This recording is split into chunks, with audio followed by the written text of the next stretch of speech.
Hey, what's up guys? This is Allyn. And I'm Brendan. And today we're going to be showing you how to install a set of marine tower speakers in a boat. Alright guys, so today we're going to be installing some Rev 8s from Wet Sounds. Powering them is going to be a JL MHD 604. This boat previously had some towers already installed. The Infinity's right over here. Out with the old and in with the new. So these are going to be a full swivelable mount. Later on we're going to be adding the LED ring as well for the customer.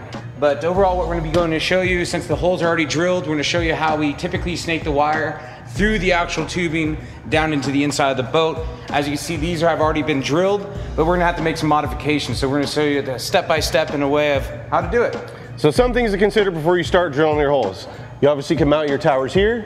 You can obviously mount your towers there. So a lot of towers on a boat are actually collapsible. So like on this particular one, you can unscrew this on this side and that side, and you can actually pivot the tower down. You can actually fold it.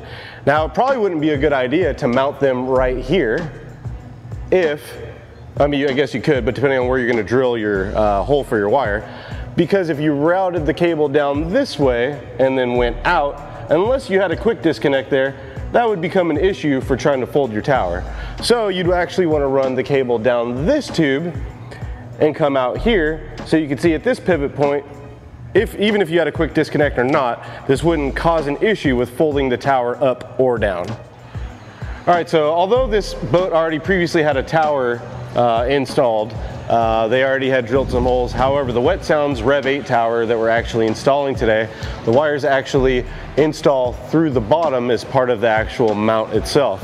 So even though there's some holes here, we're gonna have to drill some other holes in the tower. So what we're gonna go ahead and do is we're gonna drill a hole here, so that way when we connect our wires, it goes right up into it. You'll see what I'm talking about when we get to that point. And we're gonna keep it in the same area, so that way you actually, once bolted on and clamped on to the actual tower itself, you won't actually really be able to see the old hole at all. This will actually, yeah, took it right out of his mouth. This will actually help us in routing the cables anyway. And what we're gonna do is basically start with a small drill bit to create a pilot hole. This is best so that way you actually don't slip and scratch the tower. Who wants a scratch tower? And then after that, once you've got your pilot hole, then you can use a unibit or a step drill, whatever you want to call it. It's both the same thing. We've got a couple different examples here for you. But we're going to go ahead and get started in drilling a hole. Let's drill a hole. It's also a good idea to have a small little box or something below it, because you actually don't want to get nice metal shavings all over the customer's boat. Especially when you're barefoot.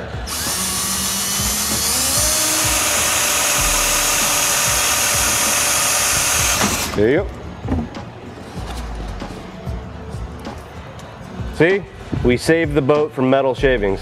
Either way, you got to clean up your mess and vacuum out the customer's boat when you're done, so it doesn't really make a difference. But this is nice, so that way you don't actually get metal shavings everywhere.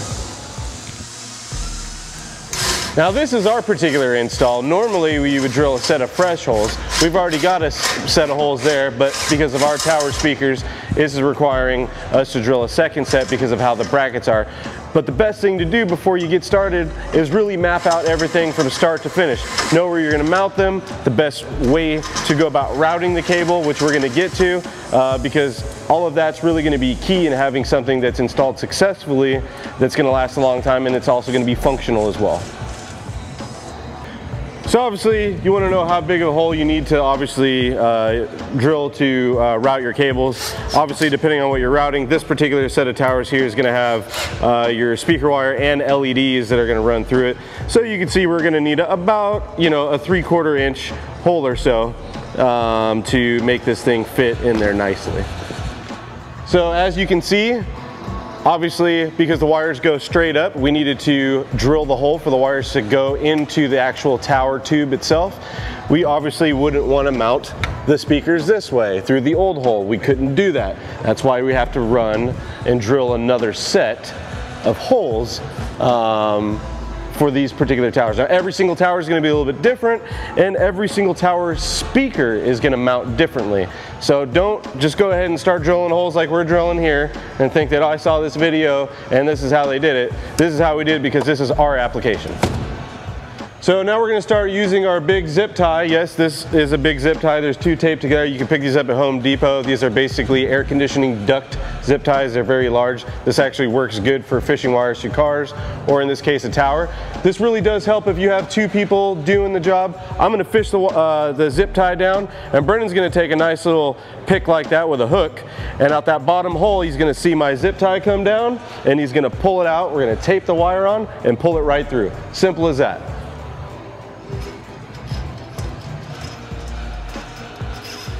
So it's also really important to know the gauge wire that you're running, because that's really going to kind of dictate the size and how many wires you're going to run. That's going to dictate the size of the hole that you need to drill throughout the actual tower itself.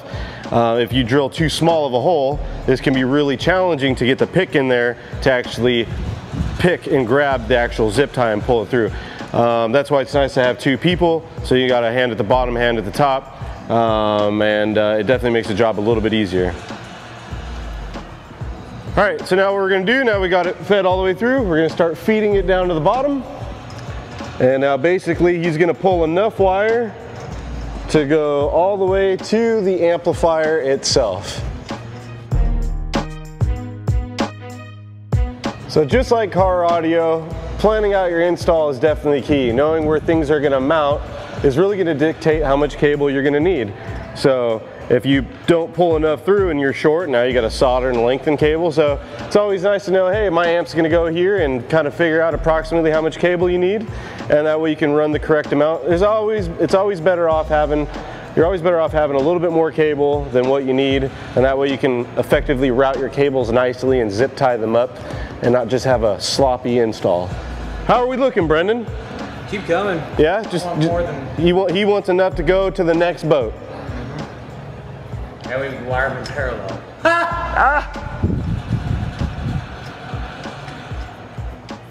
All right, that's it. That should be good. Once you're done, just gonna give her a cut. There's our left speaker wire and our power that's gonna go down for our LED lights. So like we said earlier, this boat was already equipped with a set of tower speakers. The holes were already drilled. You can see like the nasty 18 gauge wire that was used here before. Super thin, inadequate for any kind of good power. So we definitely didn't want to use this. Some of these holes were already drilled, which may or may not have been like exactly what we would have done. We're basically taking what's already here and we're cleaning it up and running new wire. So we already got our new wire down. This is basically what they already had installed here. This plastic piece of loom that's nasty, it's all tape everywhere. We're basically taking this braided loom, putting it over the wire. We're gonna tape it on each end with some Testa tape, and we're gonna stuff enough of it in there at the top and bottom so that way this can't pop out, and this will also protect the wire against the holes that were already drilled. The grommets that I would have normally used won't fit because the holes that are already drilled previously. So we're just gonna make this a lot better than it was, but normally we would have done it slightly different.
All right, so now we're just finishing up the last connections on the second tower.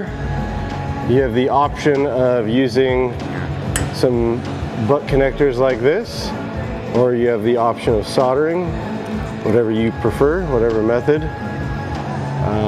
Obviously, as long as you have a nice, good, solid connection. And they're inside the tower. And it's inside the tower, so you shouldn't have to really worry about it too much.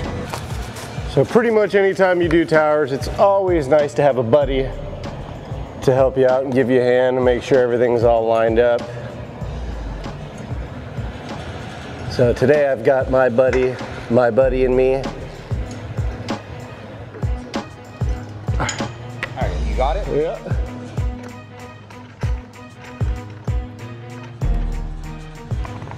All right, so the cool thing about the Rev 8 towers in the swivel mount is that it actually allows you to position them where you want them to go. So if you want them to aim all the way back, basically you can, or forward if it was a fixed mount, because you can see the tower has a bow. This is actually kind of almost pointing outward that way, and you kind of want it more directly back towards the skier. So we're going to basically loosen this up and position this straight back. And of course the customer can always loosen it up and move it the way they want to. All right guys, so you just saw us install a set of tower speakers. I'm just gonna kind of real quickly go over the steps. You saw us drill some holes. Like we said earlier, this particular tower already had a set of tower speakers installed on it. So we went ahead and showed you how to actually run the speaker wire through the tower using some long zip ties and drilling some holes. Remember at the beginning we spoke about actually planning out your install. So before you start drilling anything, make sure you plan out your install, because don't look at this video and go, hey, I'm just going to copy what they did. Make sure you really look at everything. Make sure you look to see if your tower folds down or not. You can kind of see how this was routed over here, so that way the customer has full functionality of their tower. They can fold this down, pull this in their garage if that's where they store it or not. But basically, drill the holes, snake the wire, loom it, run it to your amp, and that's all there is to it. As you can see, Brendan and I tag teamed this job here, so it's really nice to actually have a buddy that can help you if you're really looking to do this yourself, because it can kind of be hard holding up a tower speaker and a bracket and trying to mount everything at the same time. If you need some assistance picking out some tower speakers, be sure to give our friendly in-house experts a call and they'd be happy to assist you. Or if you happen to be local in the Chatsworth area or you're willing to make the drive, come see us at our store. We do sales, service, and installation services here, and we'd be happy to assist you with all your marine needs and picking out some towers. Anyway, I'm out. Be sure to subscribe. YouTube, Facebook, Instagram, all those things. See you later.